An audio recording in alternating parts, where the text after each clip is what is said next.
Good morning. Day 11. I'm headed to California today. I was gonna make a couple different stops on the way, still in California, but like Northern California. And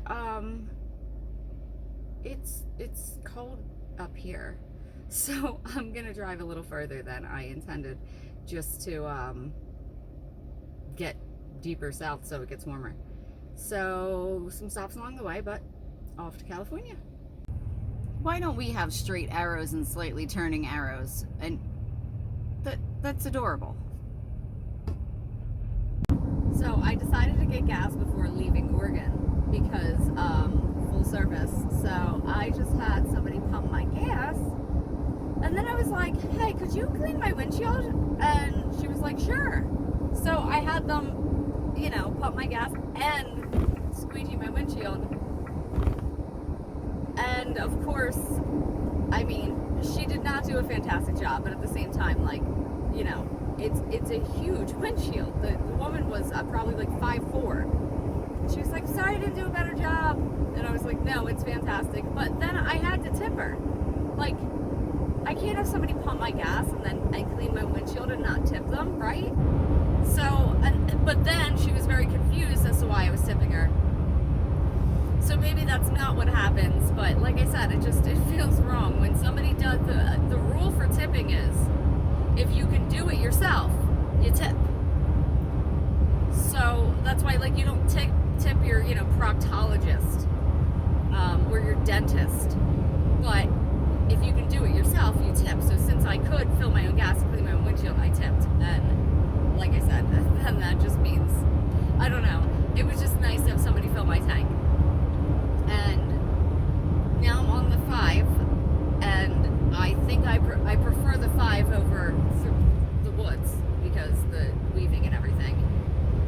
But as soon as I got onto the highway, I wasn't even on the highway. I was basically still on the on-ramp.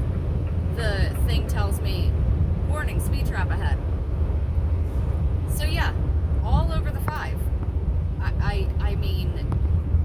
They normally have somebody pulled over, so I don't have to worry, but the road's a 65, and it's an easy road to barrel down, but, no, it was cops everywhere. So, we'll see what fun things are on the 5, because yes, magically, now I prefer the 5. Well, I guess joke's on me. This part of the 5 is 55, and winding up a mountain through a pine forest. So apparently it's the same difference whether I was on the 5 or those back roads. This road is a lot wider and nicer, smoother, but I'm still winding through a pine forest, and slightly climbing. I passed 3,500 feet, then I passed 4,000 feet. So not easy to keep speed because of the hill I'm climbing, the mountain I'm climbing. But I will be out of Oregon in 4,300 feet. How did we just go up 300 feet already? Whatever. Now I'm starting to go down. So I'm only going to be in Oregon for another 5 miles. Hopefully. I can't imagine, just because the state line happened, that it's going to change, but yeah, 5's no better than anything else. It's just this part of Oregon is, I can't wait to be out of it. And my back still hurts from yesterday, all the turning. So I'm not going to shut the camera off until I stop turning. Now I'm going down the mountain, so at least I can keep speed. And I keep switching lanes on the curves so I can be on the outside, whatever. But this is just, it's crazy. You can't go straight up and over a mountain, not when it's 4,000 feet, and there go the ears. But yeah, I just expected, I expected the interstate, to be smoother. God, these pine trees, are they pretty?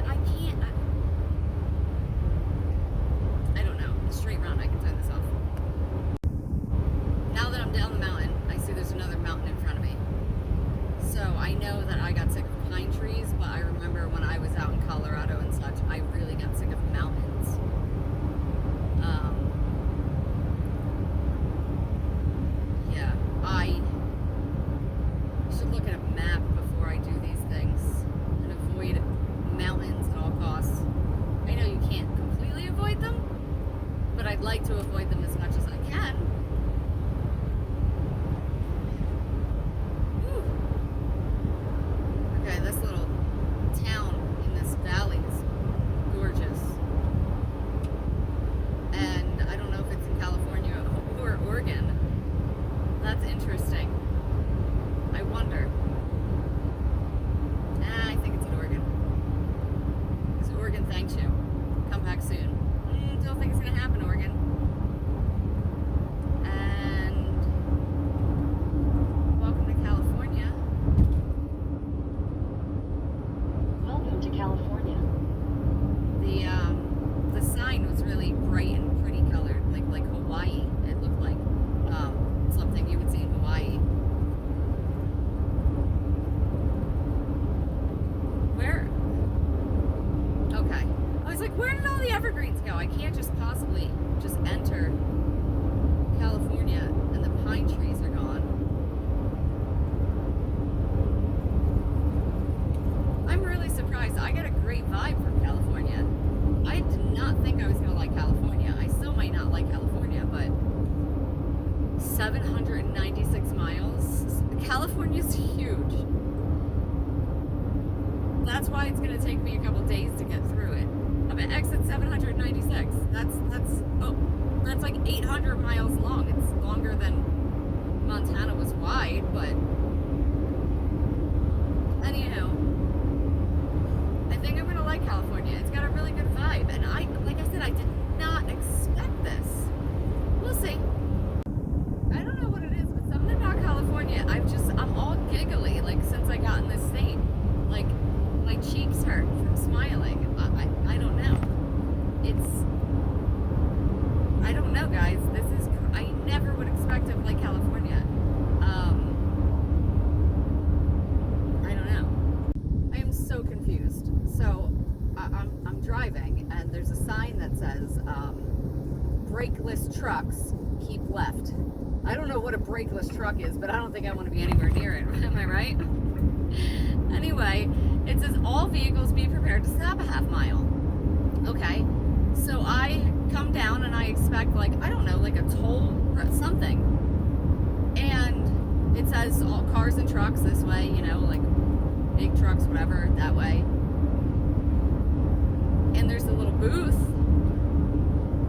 and I drive up to the booth, and the booth says, like with a paper sign, no inspection necessary, keep driving. What were they gonna do? What were they gonna check me for? I don't know, but I'll tell you, sign guy is back in action in California. I know California has a lot of rules and a lot of regulations, and they like to, whatever. That's why I didn't think I'd like California. But again, that face pain, it's not pain, it's just happy, whatever. All vehicles when towing, 55 maximum. You can't go over 55 when you're towing. Like I said, there's a lot of rules. But I have no idea what that stop was for. Like, I was like, am I going into Canada? Like, did I get confused? Like, you just want to check me before I get into California? Okay. So yeah. Right off the bat, California's weird, but I still like the vibe. Homemade sign in what I honestly imagined was the most liberal state in the country. It said, "Save babies, vote Trump."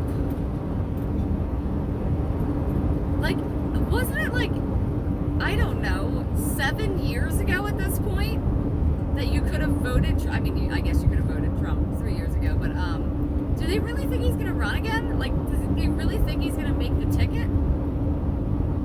I don't know, but dreams die hard when it comes to Trump, and I like the enthusiasm. Everything's green. I'm on a mountain. There's plenty of pine trees, but the fact that it's not just pine trees, everything else mixed in, I feel like it's like the land before time.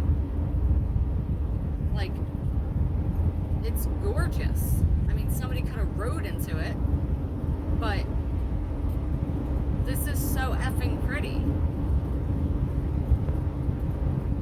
Look, another sign. I can't even keep up with the signs. I've seen more signs in the past 10 miles in California than I've seen in like 3 days. But you see, it's different when it's not all pine trees. It's not annoying. It's gorgeous.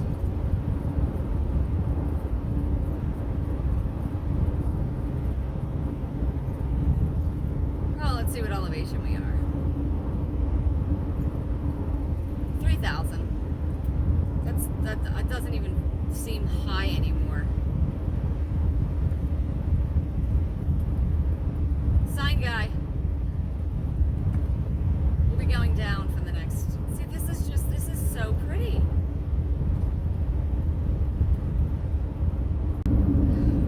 Okay. There's an incredible looking mountain in the distance, and I saw it, and I just started crying. It was, oh my God. So, just incredible looking. It had snow on the top and like a cloud over it, just the way the sun, it was, like I said, I started crying. And I felt like, I don't know. It reminded me of God. Just incredible. And then I was like, is that Mount Shasta? They say that Mount Shasta something spiritual, religious, something. That really got me. And then when I drove past whatever, the sign said Shasta something. So I am going to Mount Shasta, and I don't know if I'm going to be able to handle it. I mean, whew, it's incredible. There it is. And I mean, I'm not talking about tearing up. I'm talking about openly sobbing. The way the lines go, it looks like there's a cross in the side of it. I don't know if you can see it from this angle. You can't really see it. It is...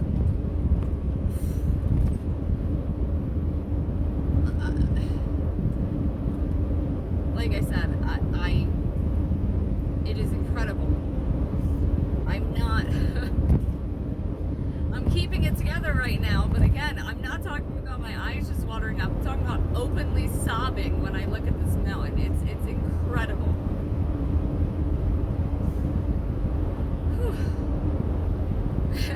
I'm sure it's cold up there, and I don't even care.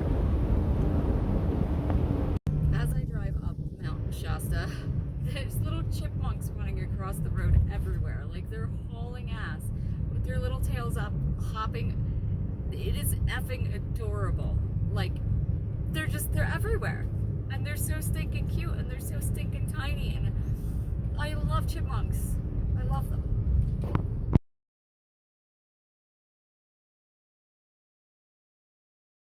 Okay, this is no effing joke. I'm in the vehicle on the top middle part of Mount Shasta, whatever. There is, I don't know, a coyote? I thought it was a dog. Like, I heard a dog barking. I thought someone had a dog, and it's just moseying around. Like, so I just got back in the car because, like, he's right there.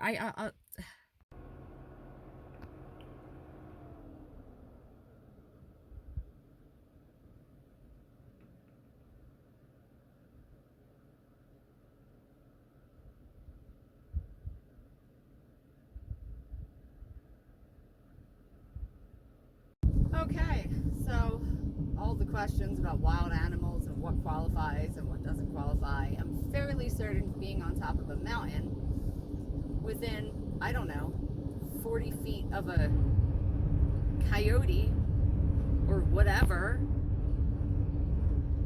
constitutes what? A wild animal.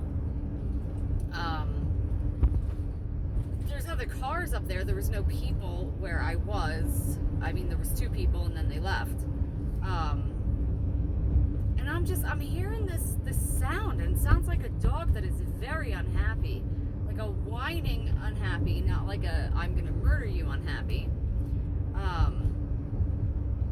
So I'm just taking pictures. I look over, I see it, you know, whatever. I'm like, okay, somebody obviously has their dog chained up or something. That's rude. Like, they went hiking and left their dog. Okay. And then I start walking closer to it, because again, I just assumed it hadn't moved. I assumed it was chained up, and it was a dog, because like it was like over a little cliff or like a little whatever. So I start walking towards it, not to go towards it, but to go towards, there was some labyrinths there that people made with rocks. And as I'm nearing it, I'm like, it starts moving. And I'm like, this is not a pet. This is not a chained up pet. I don't care if it was a pet. The owner's nowhere around, and it looked like a wolf. I mean, I have my mace on me because I just got out of the car. I had nothing on me except for my keys, but I bought a pepper spray keychain. So whenever even if I have nothing on me but my keys, I always have protection on me. And I'm like, I don't feel worried or scared or nervous, but I don't get that way. So that didn't tell me anything. It's also Mount Shasta. It's gorgeous. It's beautiful. It's magnificent. It's incredible. So there was no fear or anything, but there was something that said, maybe go back to your car. Maybe go back to your car. So once I got in the car, he was coming even closer, and then I was like, huh. And he literally walked right across where I was. I guess he wanted to go that way and was pissed off that I was in his way. Yeah. So, my first encounter with a wild animal.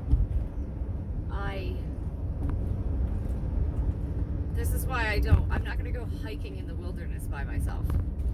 Like, that seems unsafe. These little chipmunks are adorable.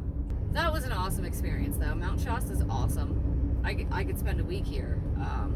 I'd want a rifle, but I could spend a week here just wandering around the woods. That's, again, if I'm by myself, if I had a rifle, I wouldn't be by myself in my mind. But, yeah, I'm in California. It was like 42 degrees up there. Once again, 68 at the bottom. I think it's going to be closer to 80 where I'm going. I hope so. I want to get somewhere warm. It's log, it's big, it's heavy, it's wood. It's log, it's better than that, it's good. There are not only pine trees everywhere still, but there's trucks with big logs on them. And I can't help but sing the Ren and Stimpy song every time I see a truck. The pine trees might make me go crazy. We'll see. We shall see. I have no idea how much longer I can possibly be in pine tree country. Like, it was all of Oregon and 80 miles through California so far.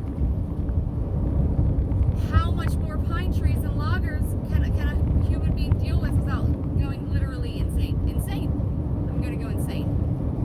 I'll have fun when I'm going insane. I always thought going insane would actually be super fun. Because what do you know? You know what I mean? As the insane person, it's, I'm sure it's not fun if you get, delusions that people are trying to kill you. But like crazy cat lady insane?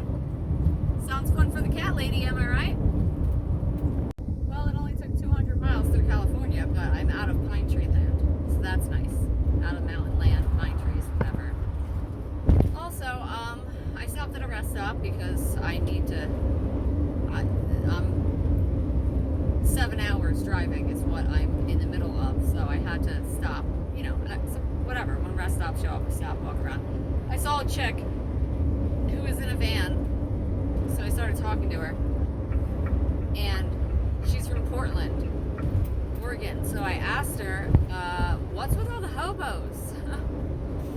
And she said that ever since they decriminalized drugs in Portland, people have come from all over the area basically just to roam around like hobos and do drugs. She said it's actually really becoming a huge problem, to the point where she wants to move. She is planning on getting out of the city. So, yeah, they were hobos, and they're hobos with drug problems, which is why they were weird. And Portland, just like Philly, decriminalized drug use. She said everybody's walking around in fentanyl haze, like zombies, and that's probably why I did not want to go to Portland. So yeah, hobos increase when drugs become decriminalized.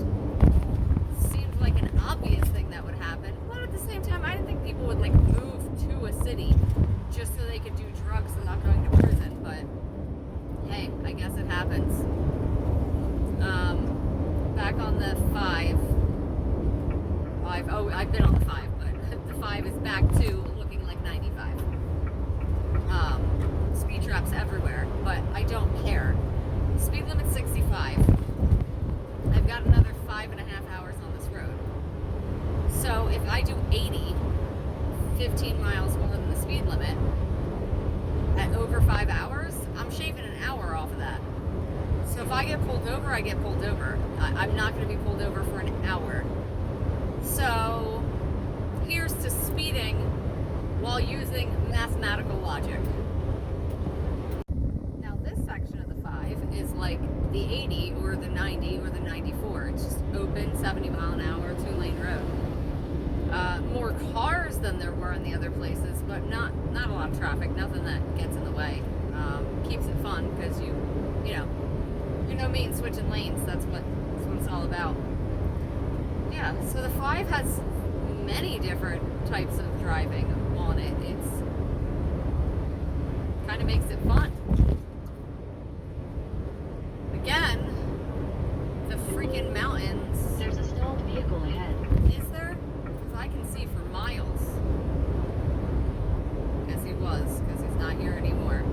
Anywho, the mountains, the back and forth with the tight whatever. When I stopped at the rest stop, my paper towel holder that's, hanging, had unrolled quite a bit. And I've driven over 4,000 miles at this point. Did not happen in the first, 3,800 miles or whatever it may have been.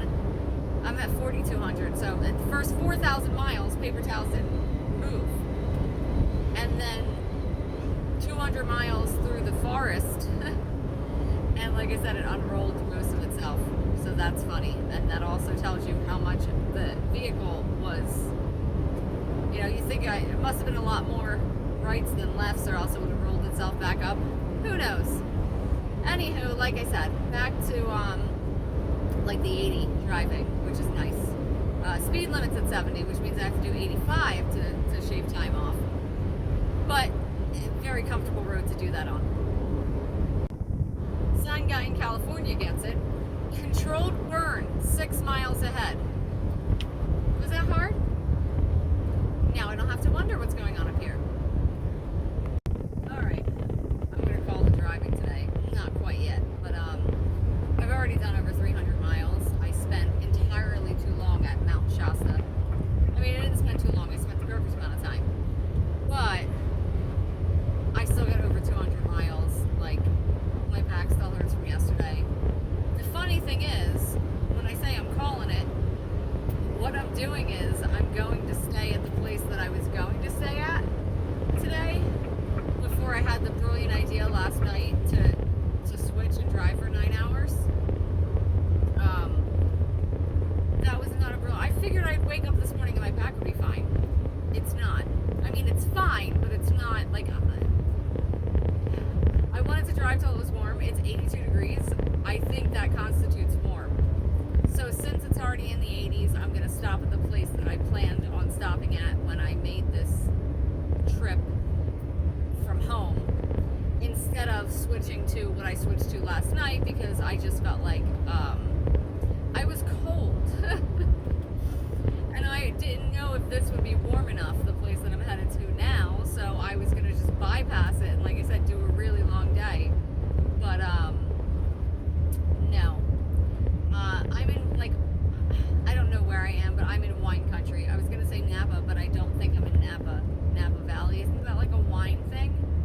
I don't know. Point is, there's orchards. Orchards? Is that what you call wine? Wine farms? I think so, everywhere, and they're gorgeous.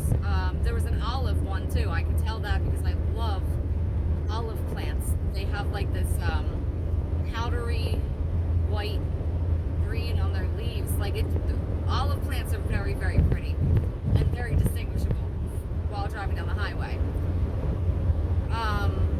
If I would have thought, I made the decision to stop driving after the olive farm, we're also going to stop by.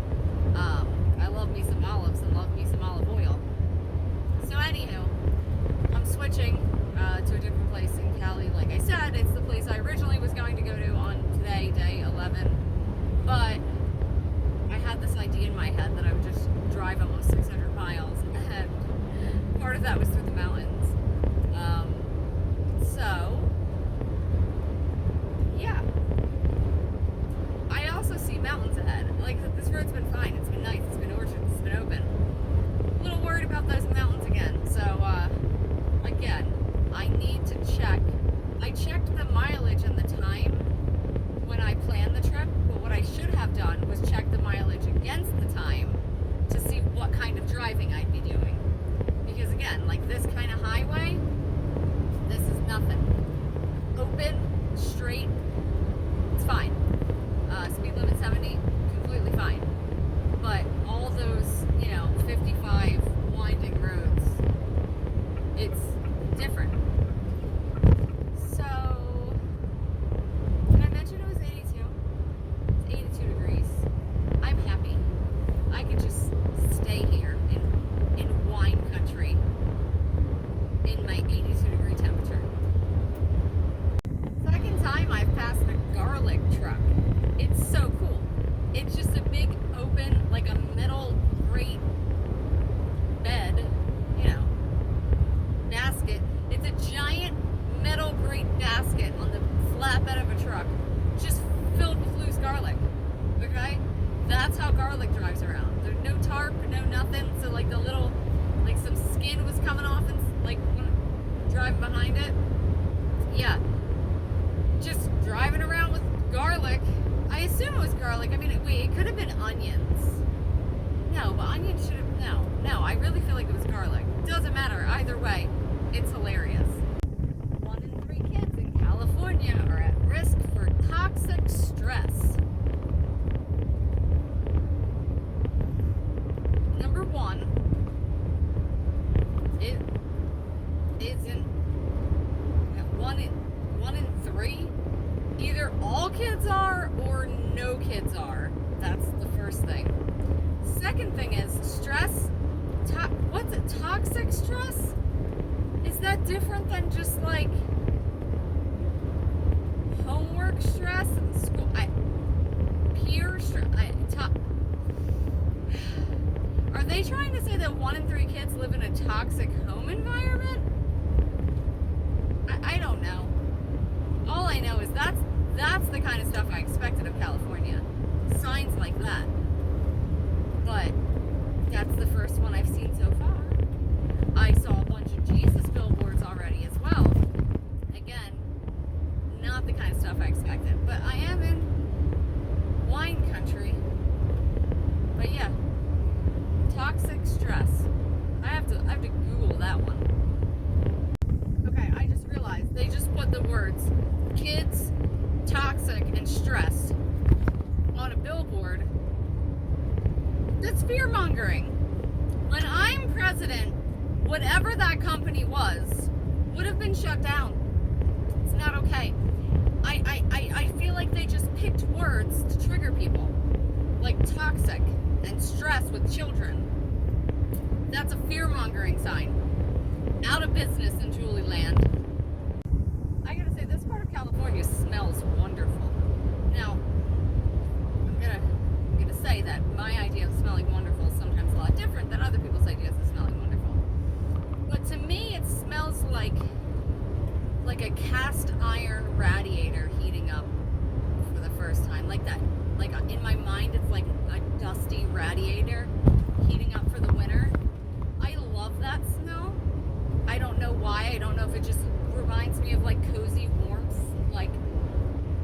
my grandmother's house was built in like 19 something, like 1900 something.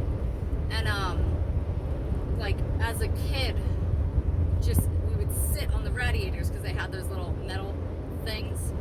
That's y'all know I love the heat. I'm sitting on radiators, and we put like, you put your socks on there to warm them up, and I love that smell. Now it could actually be like forest fire or something, because the other smell that I loved is the Canada wildfires on the East Coast. People were like, oh, it's hard. I thought it smelled like a carnival. I also have weird descriptions for smells, just like my descriptions for emotions. I'm not going to get into that, but I describe things weird. But it smells like an old cast iron radiator out here, and I love it. I just passed Yolo County line. Yolo. There's a place in California, a whole county called Yolo. How do I not know this? I have to go to Yolo. Okay, so Yolo is a terribly dilapidated county. And there's no signs that said Yolo, because Yolo's the county, not the town. So I couldn't stand next to a sign that says Yolo. The only things that say Yolo on them are on the highway. I can't exactly pull over and take a picture with mine. I mean, I guess I could. Not worth it, because no. But Yolo County, it's not a fun county. But it was fun to drive through one of the towns, like with places like Bill and Kathy's and Road 8. I mean, it is, I'm still with the wine, with the farms and stuff, but it's just funny. I would think that if your county is called Yolo, you would exploit the YOLO movement, you know, and like, it would say YOLO all over the place. I don't know, bring tourists in, something. I mean, I just saw the little green sign that said entering Yolo County, and that was enough for me to get over there. So, YOLO wasn't very exciting, guys. Okay, so there was an actual town called Yolo, and it's even more dilapidated than the other towns. It's funny because continue on I-5 south for 6 miles. It's called Yolo. That's just fun. I feel like now that I'm on this road with these open whatever, I feel like I could drive for another 3 days, but I'm not gonna change and then change back and then change again. I'm gonna find me some good food. I did not get a quesadilla last night, but I did have some delicious crispy green bean fries, red mashed potatoes, I don't know, like comfort food. It was fantastic. Because I like quesadillas, but I don't really like Mexican food. Like, I like bar or pub quesadillas, if that makes sense. Like, I assume a quesadilla at a Mexican restaurant is gonna be the same, sort of, but I also think it might be a whole bunch of extra. But, I'm thinking I'm gonna get a quesadilla tonight now. That food was delicious, though, last night. That was the best food I've had in the entire country, to date.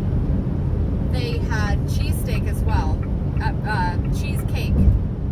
You know, I'm always trying the cheesecake all over the country. And I was like, you know, I'm from Philly area. I'm from outside of Philly, and this is actually, like, this is really good. And I was like, I'm sure it came from a box, though. Like, and she goes, yeah, and actually, I think they're from Philly. And she's like, I'm gonna go check. So she literally went in the back and checked. And she was like, no, it's not from Philly, but it's from Reading? And I was like, Reading. Yeah, it's from Pennsylvania still. So, point of the story is, I don't know how Mexican restaurant quesadillas are. I'm gonna find out. Because that's one thing you can find everywhere is Mexican food.